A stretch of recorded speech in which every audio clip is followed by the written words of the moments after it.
In the farthest corner of an old, abandoned church, where the walls were cracked and the air carried the weight of forgotten prayers, there lived a tiny candle. She was not grand like the tall, polished candles that once stood proudly on the altar, nor was she decorated with gold or silver. She was small, plain, and a little crooked, with a wick that had never been lit.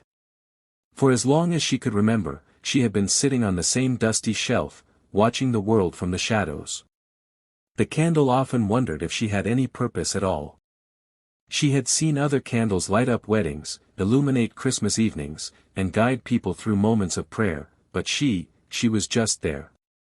The wind whistled through the broken windows at night, and sometimes the moonlight would spill across the church floor, showing her a glimpse of her reflection in the glass of an old picture frame, lonely, untouched, and waiting.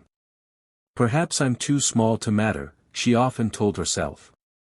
But deep inside, in the quietest part of her being, there was a soft, stubborn hope that maybe, someday, she would be given a chance to shine. One particularly stormy night, the rain came down hard, beating against the rotting roof like 1,000 tiny drums. The wind howled through the cracks, rattling the wooden pews. Somewhere outside, footsteps echoed in the darkness, hurried and uneven. The little candle strained to listen, her waxy body almost trembling. Then the church doors burst open, and a figure stumbled in, a young girl, drenched from head to toe, clutching something close to her chest.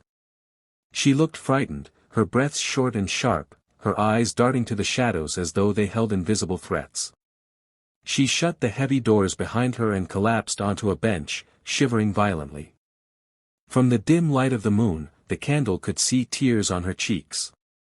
The girl's name was Elara, though the candle didn't know it yet. She had run away from something, or perhaps from somewhere.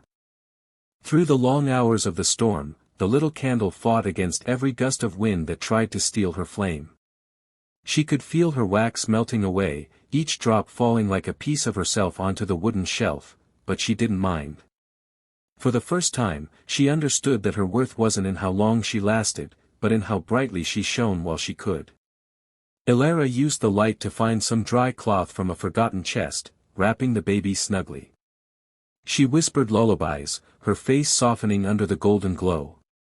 The candle watched them closely, her flame swaying in rhythm with the storm outside. Hours passed, but neither the girl nor the candle slept, one because she had to protect her child, the other because she had to protect them both. The candle remembered all the years she had sat in darkness, believing she had no purpose. How wrong she had been. She was here for this exact night, this exact child, this exact moment.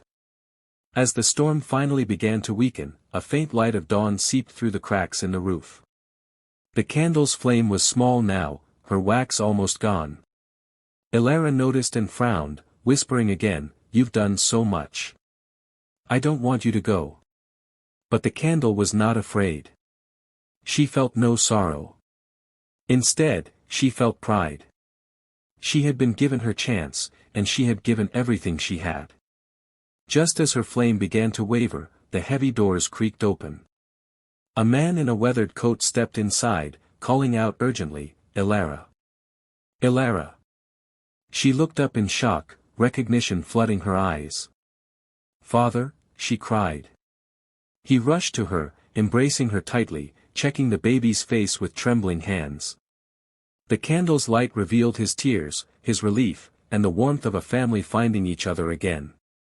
Elara tried to explain, her voice breaking, how the candle had kept them safe through the night. The man looked toward the shelf, but by then the candle's flame had dwindled to its last breath. With a final flicker, she went out, "Leave."